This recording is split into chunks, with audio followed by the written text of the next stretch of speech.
నేటిదిన వాక్య ధ్యానం కొరకు ప్రొవర్బ్స్ చాప్టర్ 10 verse 30. నీతిమంతుడు ఎన్నడును కదలింపబడడు. చదవబడిన ఈ వాక్య భాగంలోని దీవెన నా ప్రియులకు మీరు అందరూ పొందుదురుగాక.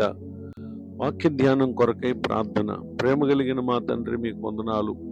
నేడు చదవబడిన ఈ వాక్య భాగం ద్వారా మాతో, మా ప్రియులతో మీరు మాట్లాడి మమ్మల్ని బలపరచమని యేసుక్రీస్తు నామములో ప్రార్థిస్తున్నాను తండ్రి, ఆమేన్. చదవబడిన ఈ వాక్య భాగంలో మానవ జీవితమందు ఎదురయ్యేటటువంటి పలు పరిస్థితులు మన మనసును కలవరపరిచి కృంగదీస్తూ ఉంటాయి.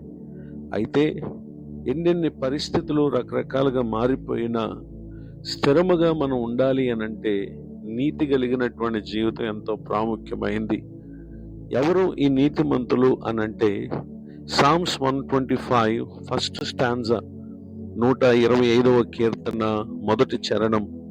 యెహోవా యందు నమ్మిక ఉంచువారు కదలక నిత్యము నిలుచు సియోను కొండవలే నుందురు అనేటటువంటి విషయాన్ని ఇక్కడ దేవుని యొక్క వాక్యం సెలవిస్తూ ఉంది. నిజమే, ప్రభు నందలి విశ్వాసమే మనలను పరిస్థితులు రకరకాలుగా కలవరపెట్టిన మనము స్థిరముగా ఉండటానికి కారణం అనేటటువంటి విషయం దేవుని యొక్క వాక్యం సెలవిస్తూ ఉంది. అలానే సెకండ్ స్టాంజా 2వ చరణం, యెరూషలేము చుట్టూ పర్వతములు ఉన్నట్లు యెహోవా ఇది మొదలుకు నిత్యము తన ప్రజల చుట్టూ ఉండును అనే విషయాన్ని కూడా ఇక్కడ ప్రభువారు సెలవిస్తూ ఉన్నారు. నిజమే, ఎందుకని కదలకుండా అధైర్యపడకుండా నిబ్బరంగా ఒక వ్యక్తి ఉండగలుగుతాడు అనంటే ప్రభు వారు చుట్టూ ఉంటారు అనేటటువంటి విషయాన్ని దేవుని యొక్క వాక్యం మనకు తెలియపరుస్తూ ఉంది. Romans chapter 8 verse 35. రోమీలకు రాసినటువంటి పత్రిక 8వ అధ్యాయము 35వ వచనంలో ఇక్కడ పౌలు గారు రోమాలో ఉన్న విశ్వాసులతో ఈ మాటలను పలుకుతూ ఉన్నారు. క్రీస్తు ప్రేమ నుండి మనల్ని ఎడబోపవాడెవడు? శ్రమైనను, బాధైనను, హింసైనను, కరువైనను, వస్త్రహీనతైనను, ఉపద్రవమైనను, ఖడ్గమైనను మనలను ఎడబాపునా అని ఇక్కడ ప్రశ్న వేయటను మనం గమనించగలం. నిజమే, ప్రభు మన చుట్టూ ఉండగా శ్రమ వచ్చినా, బాధ వచ్చినా, హింస వచ్చినా, మరి ఏదొచ్చినా అది దేవుని ప్రేమ నుండి మనల్ని ఎడబాపలేదు అనేటటువంటి విషయాన్ని దేవుని యొక్క వాక్యం సెలవిస్తూ ఉంది. ఇట్టి విశ్వాస స్థితిలో నిలకడగా ఉన్నటువంటి నాటి యోబు గారు తనకి ఎన్నో ఇబ్బందులు తలెత్తాయి. అయినను అతడు ప్రభు కోసం కనిపెట్టినటువంటి కారణం కోల్పోయిన వాటికంటే రెండింతల ఆశీర్వాదాన్ని ప్రభువారు అనుగ్రహించటను మనం గమనించగలం.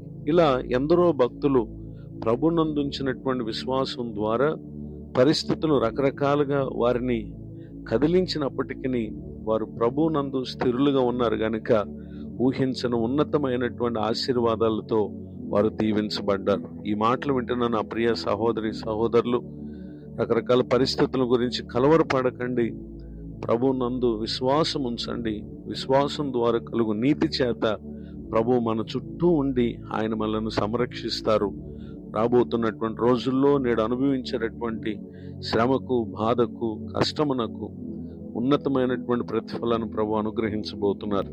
ఇటు దీవెనలకు నా ప్రియులకు మీరు పాత్రలు కావాలని కోరుతూ ఈ మాటలు ముగిస్తున్నాను. ప్రార్థన. ప్రేమ కలిగిన మా తండ్రి, మీకు వందనాలు.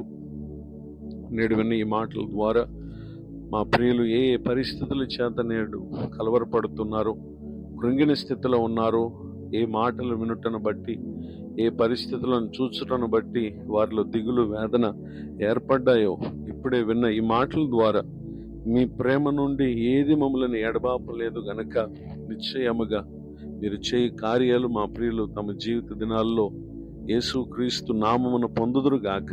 దైవజనులను, వారి కుటుంబాన్ని, సేవా పరిచయం దీవించండి. కృంగిన వారిని, దుఃఖితులను, వేదనలో ఉన్న వారిని జ్ఞాపకం చేసుకుని ఆదరించండి.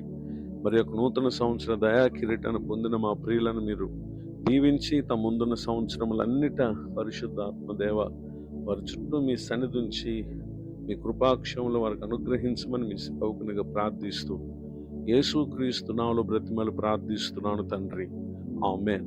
తండ్రి, కుమార, పరిశుద్ధాత్మ దేవుడితోనే నడిపించునుగాక, ఆమేన్.